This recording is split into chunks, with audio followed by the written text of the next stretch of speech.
Nah, ini tempat yang paling bahagia di dunia. Saya ada di Galeri Batik di Tanah Abang bersama Dewan Pakar dan sekaligus Ketua Yayasan Batik Indonesia, Ibu Tumbu, Bu Gita. Monggo silahkan, kami di brief, diajak jalan-jalan ke Galeri Batiknya. Ini Ibu tunggu aja ya, pakarnya. Jadi kita kebetulan masuk ke ruangan yang kita sebut sebagai ruangan kontemporer. Artinya itu yang tadi saya serahkan, siapa aja yang punya batik boleh memamerkan batiknya di sini. Ini kebetulan karena ini adalah batik nitik. Jadi di seluruh batik nitik. Ya. Oke. Ini ada di seluruh ruangan ini, isinya adalah batik nitik. Mengapa batik nitik kita terima? Karena batik nitik adalah batik yang pertama kali mendapat indikasi geografi. Yang pertama kali tahun 2020 mendapat indikasi geografi. Dan makanya ini kita tampilkan karena batik nitik itu asalnya dari Jogja. Oke. Yang sebelum mendapat indikasi geografi itu kelihatannya itu hampir hilang ya, karena tidak diminati dan tidak dikenal. Sekarang begitu mendapat indikasi geografi, boom lagi. Ini kita adaptasi dalam bentuk-bentuk yang ada hubungannya dengan tradisi Jawa. Ini juga klasik sekali, kombinasi antara parang dan nitik. Ini juga dari Jogja. Nah, ini kita juga punya yang sangat, mungkin kita dalam waktu seminggu selesai. Ini adalah batik kontemporer. Batik kontemporer. Kontemporer yang ini, yang motif-motif ini sekarang yang disukai oleh anak-anak muda.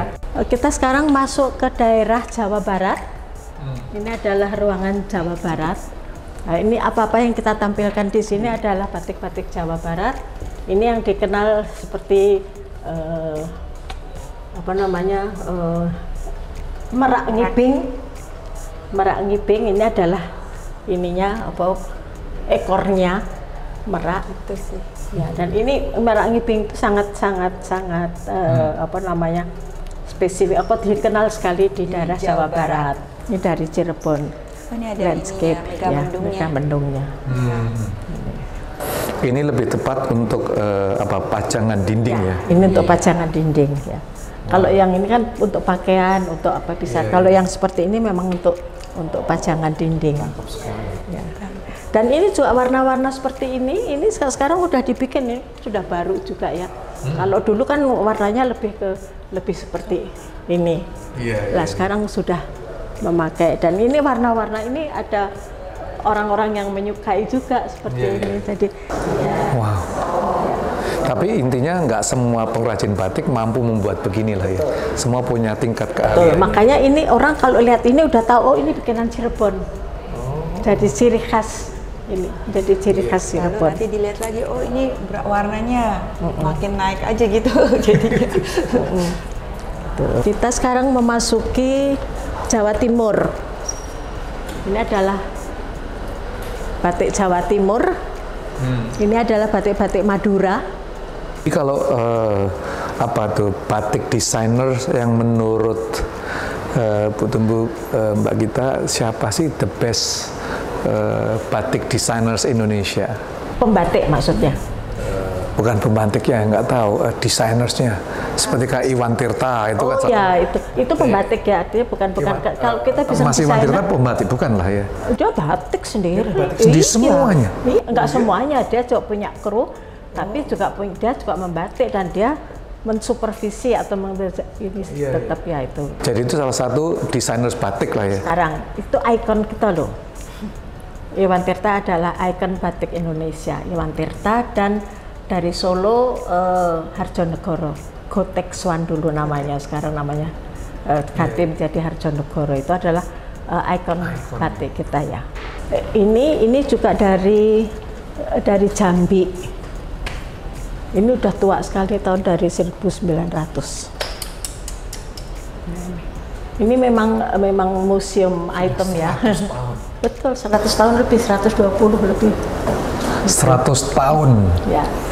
Batik dari Sumatera. Ya, masih Jambi, dari Jambi. Masih dalam kondisi bagus. Kenapa batik-batik Sumatera bagus?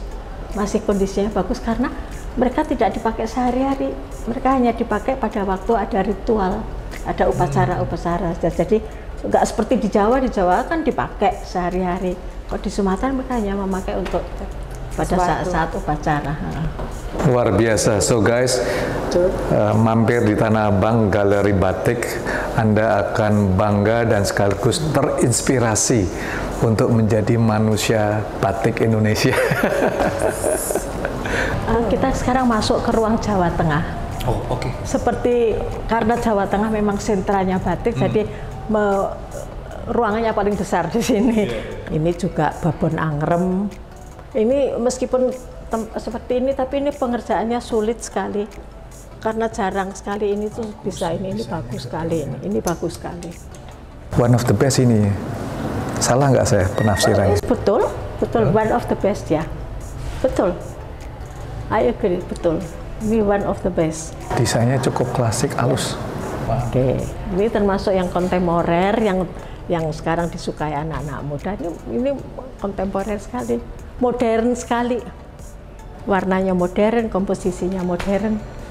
Ini kita pasang karena kita pengen juga loh, bukan hanya yang begini tuh, tapi juga ada yang seperti itu. Ini motif-motif apa? Contoh-contoh cap. Kita pun tak cap yang dari perunggu, ada yang dari itu dari kayu, yang dari kayu. Ini dari kayu, dan itu contoh-contoh yang dipakai untuk bahan warna alam. Kita sebetulnya pengen masih menaruh foto ininya ya, pohonnya, biar kita tahu kok ini kan gitu. That's all. Melestarikan sekaligus membawa kabar batik untuk seluruh masyarakat Indonesia. Dalam episode kedua saya akan melanjutkan bagaimana sih tantangan batik Indonesia plus batik-batik yang ada di luar negeri. Bersama dengan saya, Ibu Gita, Ibu Tumbu, dan kita akan bahas dan tanya langsung ya. Ibu Tumbu, Bu Gita, ini galerinya tadi cukup indah sekali ya. Rasanya kepingin nyomot beberapa ini saya. Atau beli gitu ya. Nah, jadi Mbak Gita, kalau kita ngelihat sekarang kan gimana perasaannya beberapa tahun yang lalu negara tetangga kita ngomong batik itu aslinya dari Malaysia. Gergeten nggak itu? Gimana perasaan itu? Boleh nggak sih sebetulnya?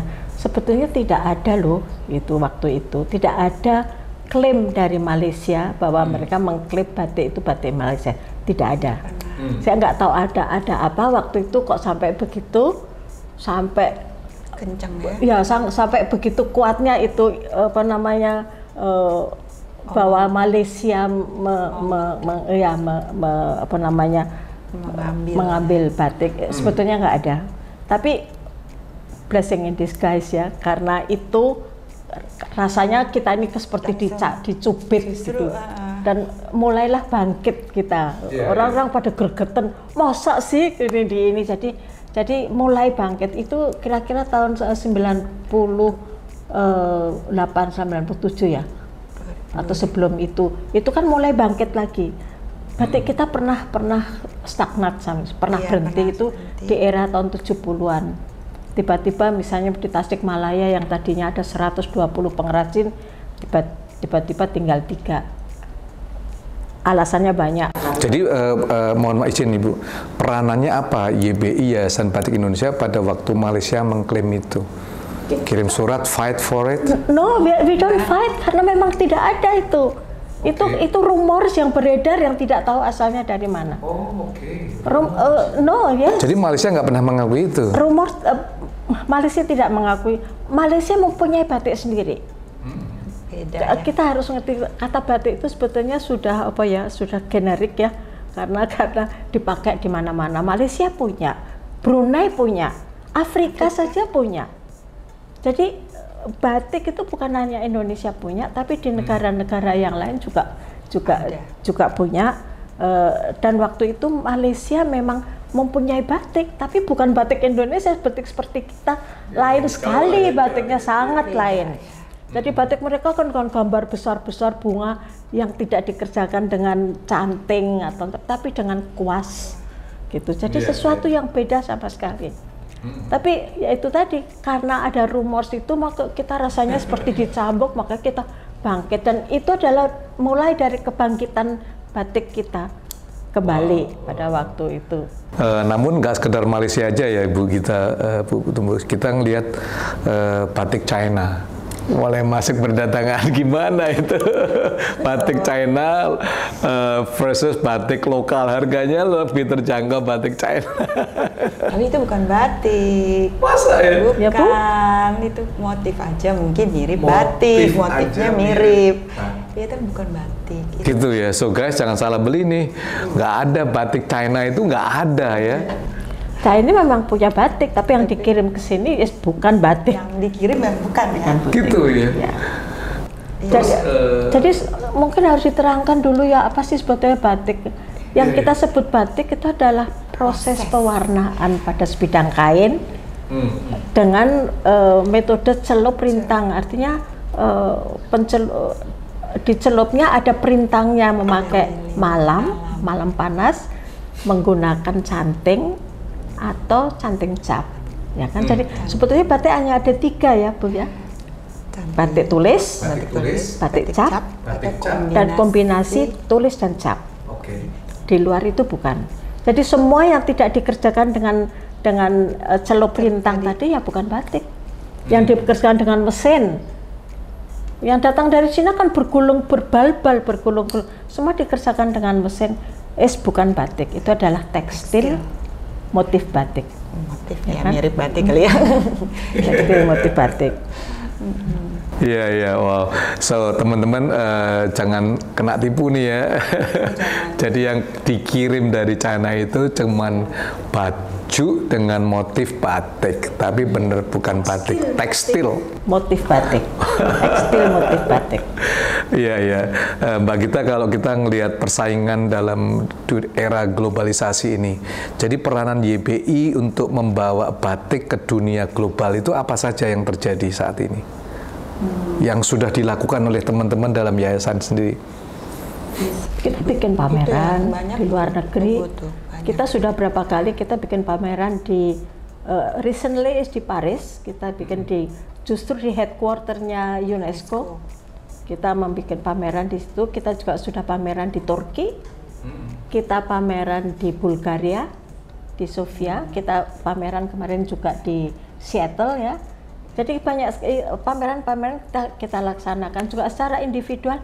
Anggota-anggota bukan hanya YBI tapi juga anggota yayasan bikin pameran, bikin penjualan di Amerika, di Santa Fe, dan kalau di Holland ada pasar apa itu namanya, yang pasar malam yang itu juga banyak sekali pembatik kita yang ke sana.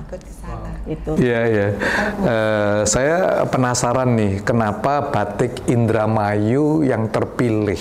Bahkan dikatakan guys, teman-teman Indramayu bisa bangga ya, batik complongan khas Indramayu yang unik. Why Indramayu? Sebenarnya kemarin tema kita itu adalah motif tambal. Motif tambal. Iya, motif tambal karena mau batik bangkit. Tapi batik Indramayu sendiri itu perlu kita naikkan karena mereka baru mendapat indikasi geografisnya di tahun ini ya Bu ya. Lalu jadi kita mau membantu mereka untuk memperkenalkan, kalau bisa juga kan mereka membeli juga batik itu, batik coplong yang dikerjakannya memang unik dan susah dan berat, karena itu kayak di gitu-gitu tuh kalau nggak ahli itu tangan juga bisa, karena tajam kan kayak gitu, kalau nggak lihat mungkin saya susah jelasinnya. Bisa. Lalu Indramayu itu karena ada tol yang baru, jadi orang tuh nggak melewati Indramayu. Sekarang udah mau ke arah misalnya kota-kota lain, langsung nggak ngelewatin ini. Tidak dilewati lagi. Biasanya kan dari Cirebon, Indramayu, kotanya terlewati. Sekarang enggak. Jadi kita tuh mau membantu untuk kayak menenggungkan batik dan Amazing. berhasil sih ya. Kemarin banyak yang tahu jadi Indramayu. Karena kan dia selain batik juga ada mangga. Iya. Dia Wow. Nah, Iya, dia iya. membuat semangat sekarang pembatik. Ibu Tumbu, kalau ngelihat peran daripada Ibu sebagai Dewan Pakar ini ya, ada pesan atau mimpi khusus nggak yang bisa diceritakan di dalam satu cerita untuk Indonesia? Khususnya tentang batik ini. Buat saya tuh gampang sekali karena saya selama ini juga di pelestarian ya. Kan kalau pelestarian kan kita memang fokusnya anak muda dong. Yang melestarikan kan generasi berikutnya yang harus betul pelestarikan. Tapi gampang sekali kok saya ditanya apa sih kiatnya? Pakailah batik. Mimpinya pakailah batik. Wow. Pakailah batik. Pakailah guys. batik. Setiap saat. Setiap saat. Keren. Mulai dari pemerintah, PNS, swasta, sampai aja. sekolah demi sekolah. Seragam batik itu penting, Kemana keren. aja Ya. bisa kok. Iya. Mungkin ada dari Mbak kita sendiri sebagai ketua yayasan mempunyai pesan untuk generasi masa kini, Mbak. Sama sih dengan itu tadi. Kalau bisa banggalah, lalu pakailah batik. Jadi jangan malu, jangan apa, tapi bangga karena ini memang kan warisan budaya yang Indonesia. Kemana aja pakai batik, mau ke pantai, mau ke acara arisan atau teman sekolah ulang tahun atau apa, selain kekawinan itu udah pasti kan. Tapi ini acara-acara santai pakai batik keren. Pakailah batik, keren.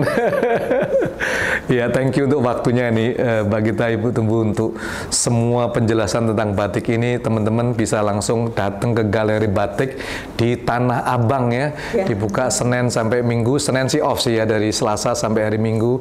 You can enjoy the gallery yang sangat indah dari seluruh Nusantara ada di Tanah Abang ini. So, hope you enjoy it.